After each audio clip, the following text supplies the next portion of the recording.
Hey, what's going on, everyone, and welcome to Solo Rip episode 7 here on the weekends where we have a little bit of extra time and we can consume this information, where I got a little bit of extra time so I can rip on this information. And as always, we got an action-packed show for you today. We actually have a Mind Your Block segment today, a little bit different. Shout out to my good friend here. He doesn't want to be doxxed, but we'll get into that a little bit later. Here on this topic, we want to talk about John Carvalho versus Jeremy Rubin. It's not really a versus, but I like to think about it that way because Jeremy Rubin and BIP119 have kind of been all over the Twitter feeds and all over Bitcoin for the past few weeks now. And I wanted to get into a really nice post. Rogan says the word Bitcoin and everybody starts to lose their mind. We're going to talk a little bit about that. News from a little while ago, the Feds raised the interest rates. Surprise, Bitcoiners are ready for this. We're going to have your Mind Your Block segment. We have the hash rate going through the roof, which is bad for some people, great for other people. And a really quick shout out to happy birthday to Hal Finney, which is a legend in Bitcoin. Many would argue, as well as we wouldn't be here without him. Obviously, Satoshi is the concept creator, but Hal is a major impact on why Bitcoin even exists and even Bitcoin being around. So I'm going to cue the music here. We're going to cue the introduction here, and I'll see you guys on the other end of the intro. Talk soon. I also made the case for owning Bitcoin. The quintessence of scarcity premium.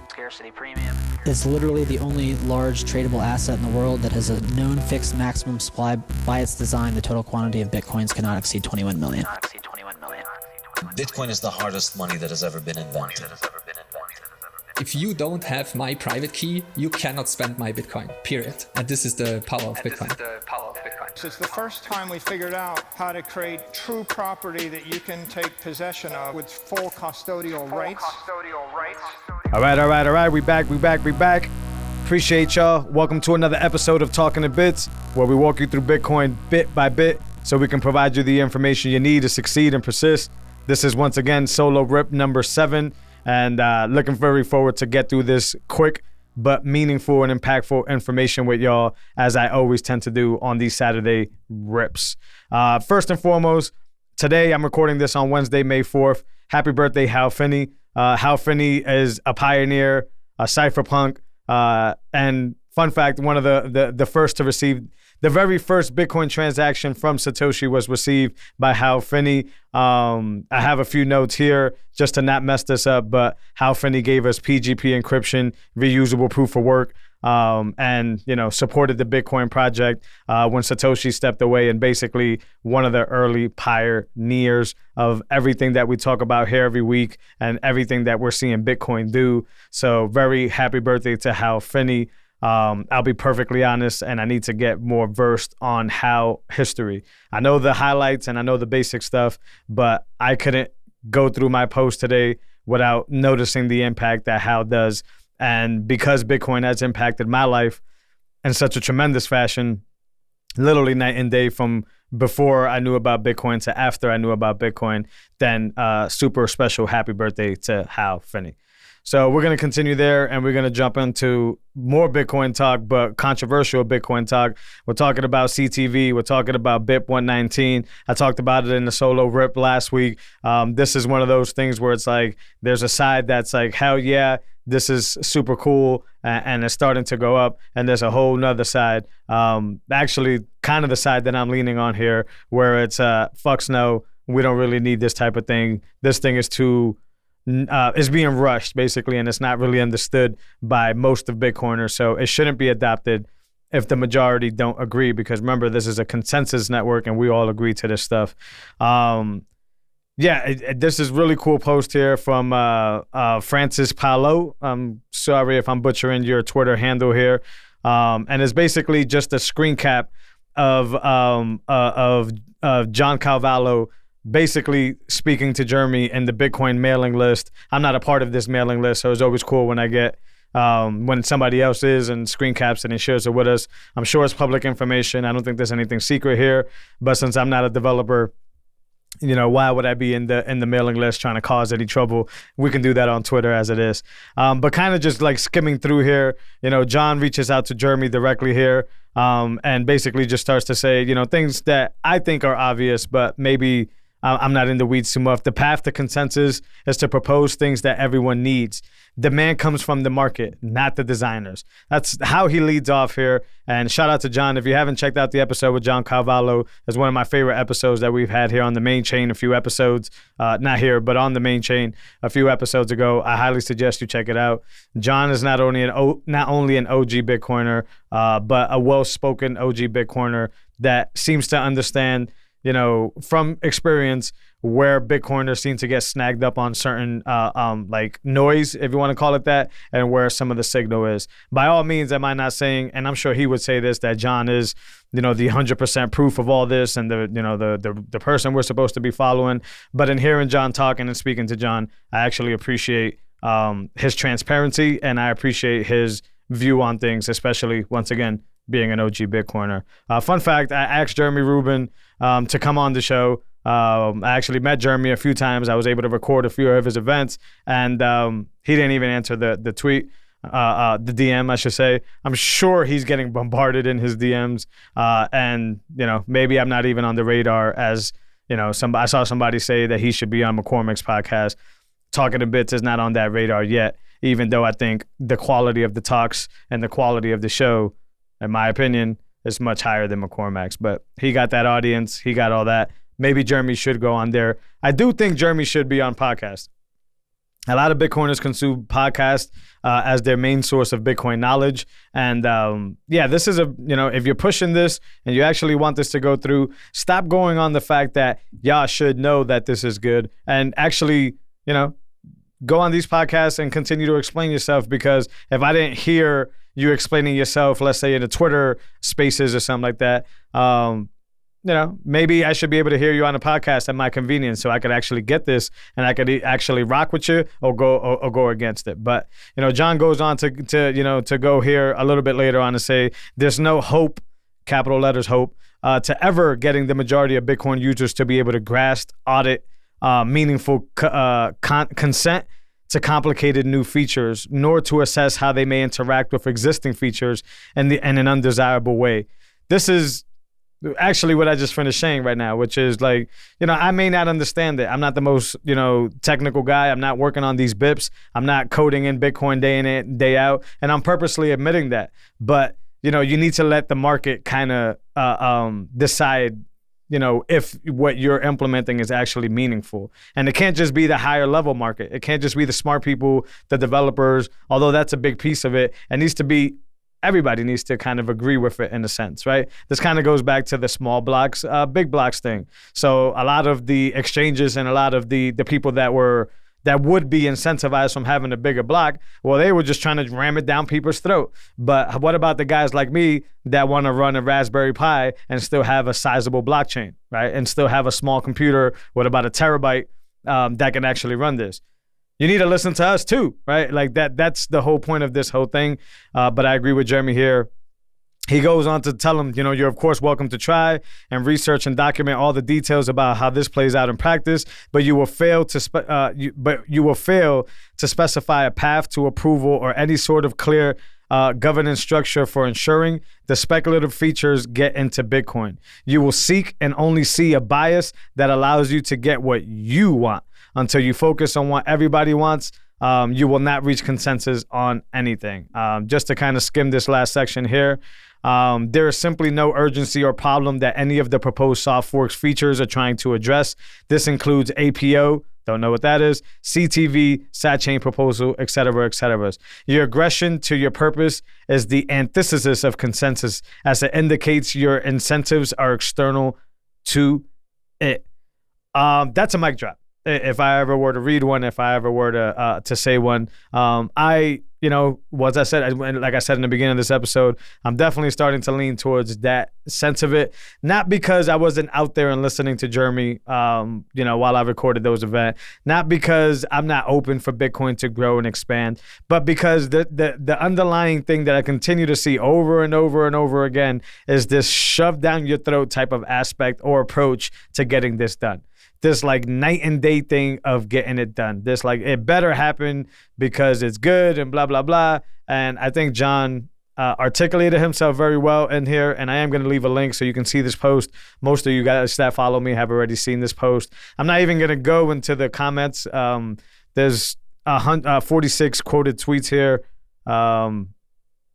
Yeah, so like this is a very fascinating thing that continues to play out here.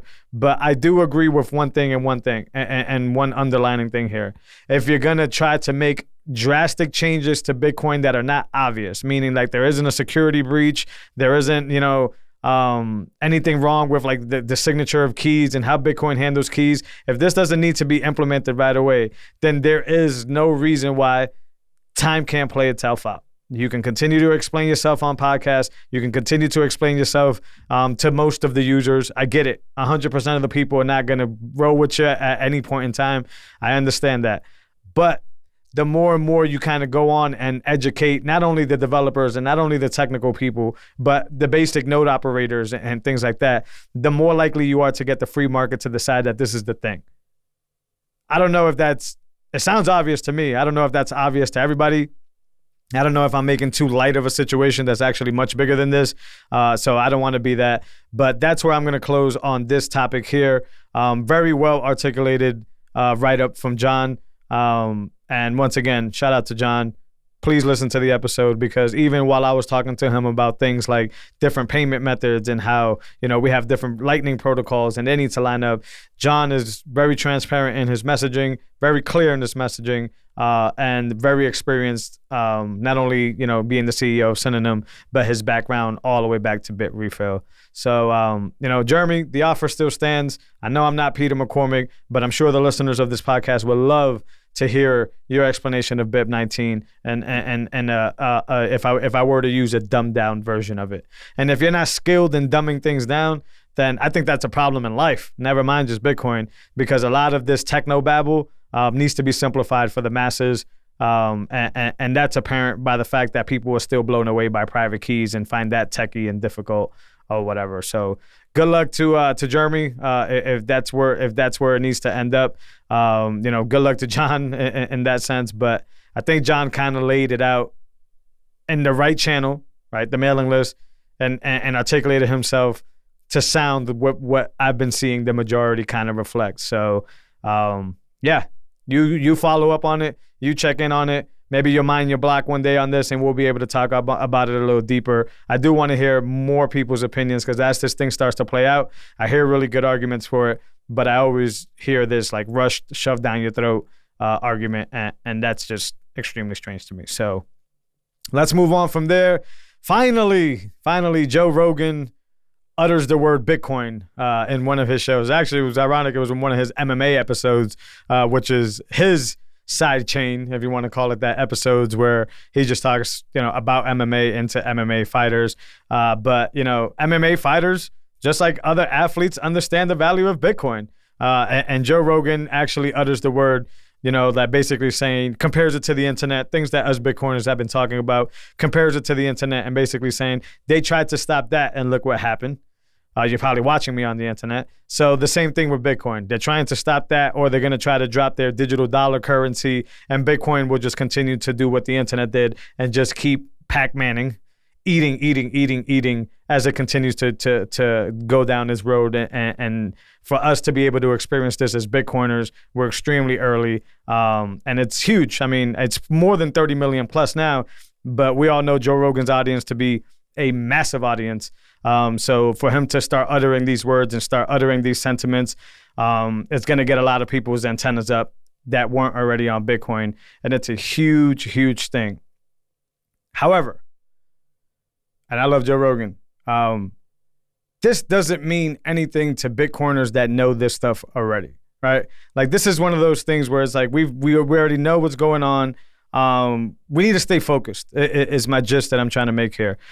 We get caught up, not me specifically, but a lot of the people get caught up with the celebrities when they utter Bitcoin, when they do this, when, I remember talking in this episode before about Tom Brady. There's a lot of people that are now starting to roll into Bitcoin, but that doesn't mean that their incentives are lined up with ours, with the ethos of Bitcoin. A lot of these individuals, and this is not, I'm away from Joe Rogan now, I'm not talking about Joe Rogan specifically, but there's a lot of these individuals that have figured out how to get in here, say some nice things. We all respond, or the Bitcoiners respond. They get a bag, and then they go away, right? And then, or they start shitcoining, and they get the other bag, and then the same people that are saying, "Oh, great, Joe Rogan doing this," they're the ones that are gonna be saying, "Oh my God, I can't believe it," and this asshole and all that.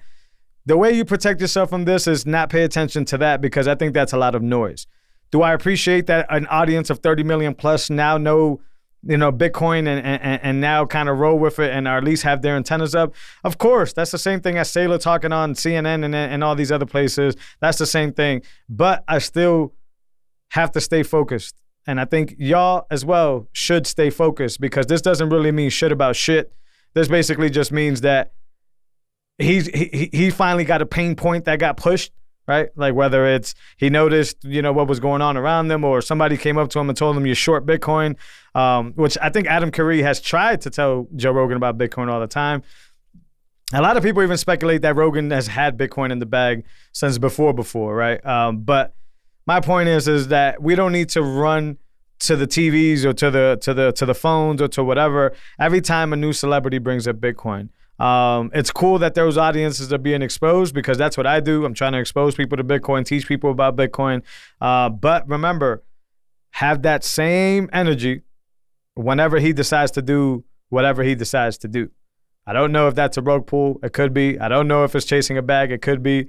But y'all get invested so much that then when you hear that person or that celebrity's name tied to crypto, it basically turns you angry. It makes you like mob and all this stuff or whatever.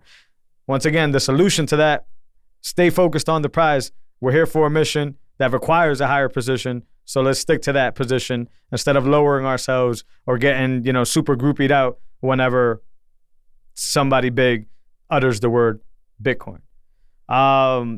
Moving over from Rogan, Hashrate continues to go through the roof. Now, this is obviously great for Bitcoin security. We all know what the miners do, and we all know what their purpose do. And there was a lot of forecasts before this year even started that this was going to happen. A lot of public mining companies are coming on. They got the pockets to get a lot of hash rate. I don't know the exact number, but it's somewhere around like 250 trillion, probably 280 trillion or something like that by now. I just know as a home miner that the profits are getting low. The difficulty's going up. The profit, what I'm getting back is getting low. That's the name of the game. We had Tarantula on a few times here, and I actually remember him explaining to me that it's like, well, that's actually it. That's the competition aspect of mining is now my job to go find cheaper electricity so that it doesn't harm me as much. But, this hurts the home miners, but it's our job to now go find cheaper ways to get electricity, which makes it competitive. But do note that this is not going to slow down. I mean, these mining companies and these public ones and these new ones that are coming on, and even the older ones, man, they're not playing. They're coming in here and they're building like massive gigawatt facilities, and they continue to do this stuff. They're working on stabilizing the grid, which is a lot more than me plugging in a few ASICs, here at home. But do keep in mind, sats are always flowing. But as that hash goes up, that difficulty is going to go up as well. And your home mining equipment is going to start to make less profit. I don't know if you're going to lose profit right away. But if it goes up, we're going to continue to see. Sorry, y'all. We're going to continue to see the profit the profit diminish as well. That's not just for us at home miners. That's these companies as well. They're going to have to keep finding cheaper electricity if they want to see their profits go up as well. That's the beauty of Bitcoin, is that, that difficulty adjustment is always adjusting every 2 weeks or so, or every 2,000 blocks or so. And that keeps the game competitive. Once again, to circle back on what Tarantula was talking about on the podcast, and go check out that episode, another great episode that we have here on the main chain. He was basically talking about that. Like, well, now it's time to compete. Now it's time for you to go get natural gas or off-grid wells or do this type of stuff to make sure that you're not losing out to these big-ass companies that are coming in. But that shouldn't scare you away from continuously plugging in miners. I mean, there's still a purpose to this. Non-KYC sats, even if it's at a premium, it's a really huge advantage. You're securing the network or aiding in securing the network. And I've even seen a lot of these solo pools, a lot of these solo miners are starting to hit more often than not, and that makes it kind of an incentive to just, have a few machines doing the mining on one side, but then having other, like one machine or so, trying to get lucky and get that one block so you could get that 6 Bitcoin. Seems to be possible. So it's one of those things. Mining is always a game that continues with the difficulty and with the hash rate going up. Unless something happens like a ban like China or something like that, us home miners better start figuring it out, because our profit is going to be less and less and less and less. So that's just, I wanted to bring up the hash rate there, because I'm not going to lie. I've been looking at my, what my miner keeps bringing in every single day, and I'm starting to try to figure it out myself, right? Like, how is it that I come up on this? But even non-KYC sats at a premium is still a fantastic offer for me. My miners continue to stay plugged in, and I don't see that changing anytime soon. All right. Those are pretty much the main topics that I had here. Speaking of mining, we do have a Mine Your Block segment. I got my good friend here, and this is just an example of how friend of the show, I'm not going to dox his name here, even though he kind of doxes himself, but his Twitter handle, Southside263, shout out to New Zealand, I believe, is where Southside is at. So shout out to the global Talking in Bits listeners. We appreciate y'all. Friend of the show, has been for a very long time, but he didn't want to come on the show, and he didn't want to dox himself visually, and I respect that. So this is just a reminder of what Mine Your Block segment is. This is just an opportunity for you to get 10 minutes on the show for 10,000 sats. We give half of that, 5,000 sats, over to OpenSats, which contributes to open source development. The reason we have all these cool wallets and all this cool innovation. So, and then the other half comes to keeping the lights on and keeping this content going. Southside, I'm just going to keep saying Southside. Southside reached out to me in the DMs. He sent me his proof of Mind Your Block. If you guys are interested, you can come on and talk about Bitcoin. You can do what Southside did here and just give me a bunch of topics that I could kind of rant on and I could give my opinion on. Either way, you get 10 minutes of showtime, whether it's talking to me, whether it's plugging what you're working on, or whether it's actually just asking some questions that you want to hear me rip on. And it's for a good cause and for to continue the developer support. I post the proof of payment at the first of every month of the previous month, just so you guys know.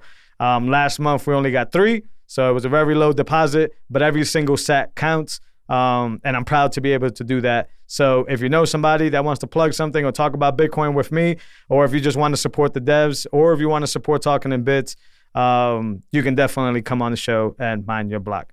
So I'm going to give the next 10 minutes here for a few topics here. Let me try to pull them up here. And then I'm going to go mine this block for Southside here. And then I should have been more prepared. My fault. We have... All right, so I'm going to try to rip through these questions. I'm going to try to make it 10 minutes. If I finish a question faster, it's to get to the next one. But I didn't want to pick one specific question because he handed me a handful of questions here. So why is Bitcoin so hard to understand for pre-coiners? Well, it's because everybody gets Bitcoin at the price they deserve it, right? So the pain of the Bitcoin of pre-coiners is not there yet. So they're still trapped in, getting the bag or getting the fiat bag or doing all this stuff or working. So a lot of it is misinformation.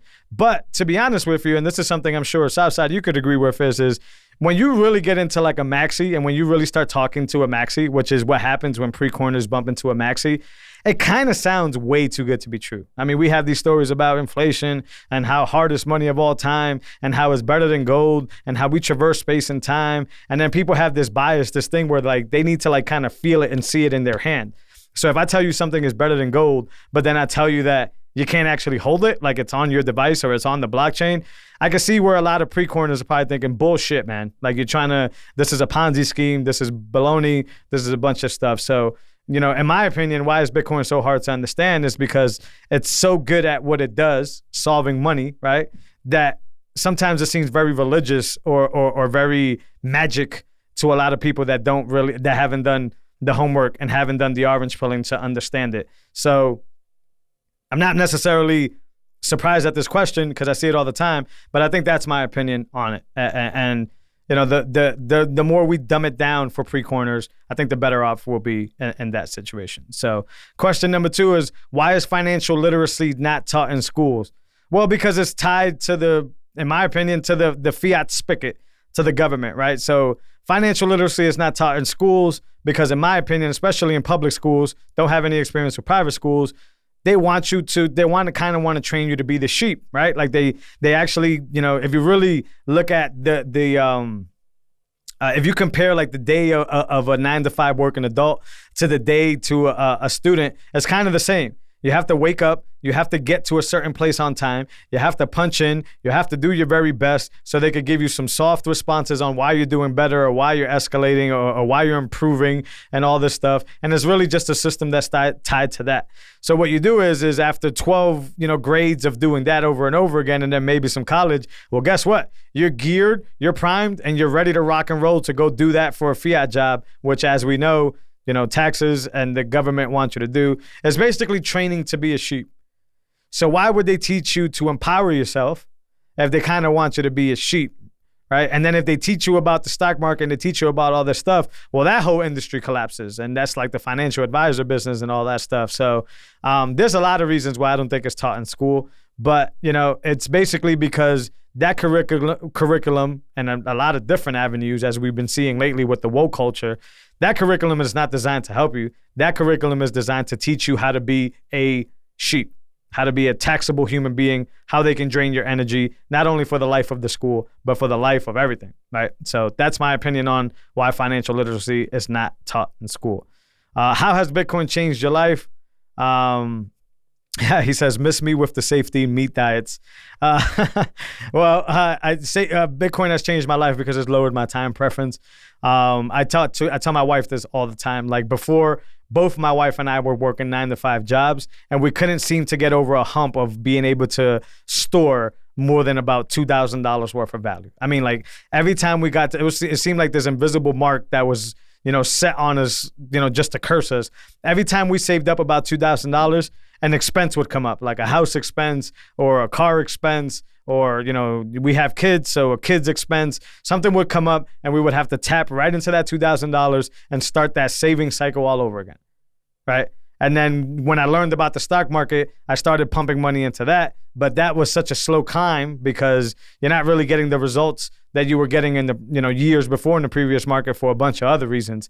So Bitcoin has changed my life because now I know that every little bit of piece of energy, every little bit of piece of wealth that I put away into Bitcoin, I have secured, right? And when you add that to number go up technology, well, we start to skyrocket, and that just lowers your time preference. It makes you better as a parent. It makes you better to yourself. It makes you better as a worker because you know that your wealth is not being devalued. And that's just one thing. Sure, safety in his diets, that's another thing, right? We learn about fiat foods, and we learn about school and anything tied to the fiat spigot. And so Bitcoin has changed my life in numerous different ways when it comes to how I see pharmaceuticals. I come from, my previous fiat job was in healthcare. So how that game is being played in insurances, the real estate game and all this stuff, you start to see it when you get orange pilled, right?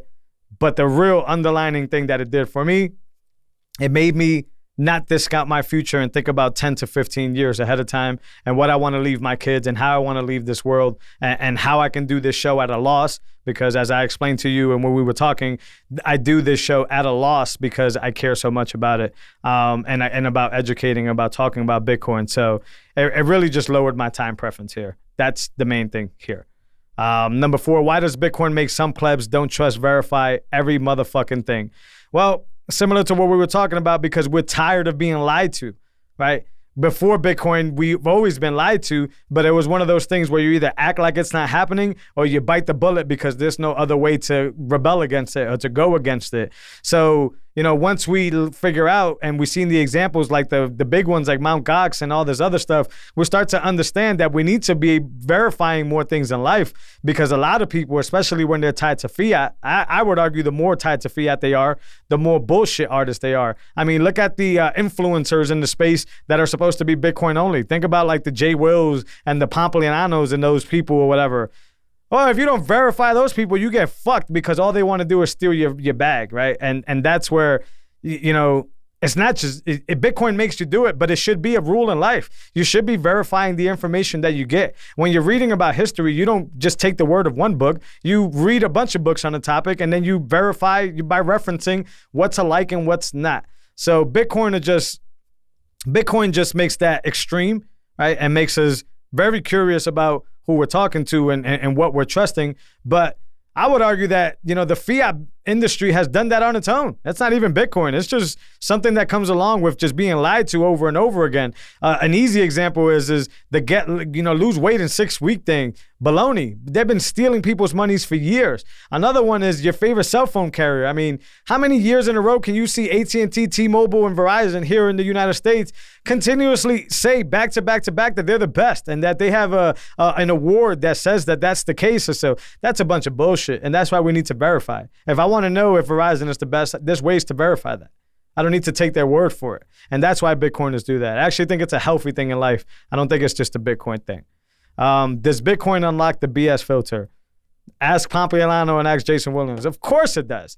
I can tell your motives by how you behave and how you act, right? So Bitcoin and value for value is a reason why I'm not here shilling advertisements to y'all. Right? And if I was, you'll be able to detect that BS. If I was telling you that Ledger's the wallet to get and that Ledger's the sponsor to the show and that Compass Mining is you would be like, look, man, you're full of shit because Bitcoin has already exposed that. And then you would judge me a certain way or you would not watch the show. Or strangely enough, you're just going to keep watching the show because there's a bunch of podcasts that are still supporting those two companies that I just named, and nobody seems to give a fuck, right? So it's one of those things. Actually, listen to the episode that just dropped this week with Stakamoto, and we kind of get into that, where it's like, get it how you eat and get it how you do it. But yeah, I'm going to call BS when I see it, and Bitcoin has a really good way of showing that off. So we're approaching the 10 minutes here. I hope I answered all those questions for you. You had some bonus stuff here. I want to give respects to the 10 minutes and I want to wrap up the show because I want to keep it concise. I don't think Saylor's the most bullish Bitcoin bull, but that's just my opinion. A lot of people think he is. You listened to these episodes before. And I do think Odell is probably the king of privacy. But there's probably more incognito Bitcoiners that basically teach Odell the stuff that he teaches us. Hey man, Southside, I appreciate you donating to the show, man. I appreciate you offering these questions so I can rip on them. And this is just a reminder for y'all that are listening that you don't necessarily have to come on the show. You can support the devs, you can support Talking in Bits, and you can, basically ask some questions and allow me to rip if you respect my opinion or not. Or you could just come on the show as we discuss. So that wraps up solo rip number 7. That wraps up the Mind Your Block segment for this week here. And I wanted to remind y'all that you can catch the show on Bitcoin TV. That's where we preferably want you to go because that's where Bitcoiners hang out. And we need to, appreciate and promote those platforms over the other ones. But if you do want to catch us on YouTube, these episodes are posted on YouTube as well. We appreciate your support anywhere you watch us because it just shows us that you're in tune with us and that you're getting this information. When it comes to audio, this show is completely value for value, meaning that there is no advertisements here. And the only way that the show continues to go is with contributions from Southside and a bunch of our loyal listeners. So if you haven't done that, or if you just want to experience and experiment with Lightning, Fountain is the way to go do that. You can load up a wallet really quick with some sats, and then you can just stream us, either per minute, or you can give us a nice little boost and let us know how much you like this content. So go check out Fountain. But conversely, just like the video, you can definitely get us on Spotify. Matter of fact, on Spotify, you get the video and the audio. I just showed somebody that a few weeks ago.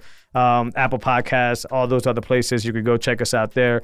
TalkingInBits.com is the central hub where all the information lies. You could also catch the video there. You can, donate there, Bitcoin or Lightning sats. And we appreciate you guys as always. That wraps up solo rip number 7. I'll see y'all on the main chain coming up in the next few weeks. We got some dope interviews and dope conversations coming up. And as always, on these Saturday mornings where we have all this extra time, you guys allow me to rip, and I'll bring you another solo rip next week, hopefully with a Mind Your Block. All right, guys, signing off. Later.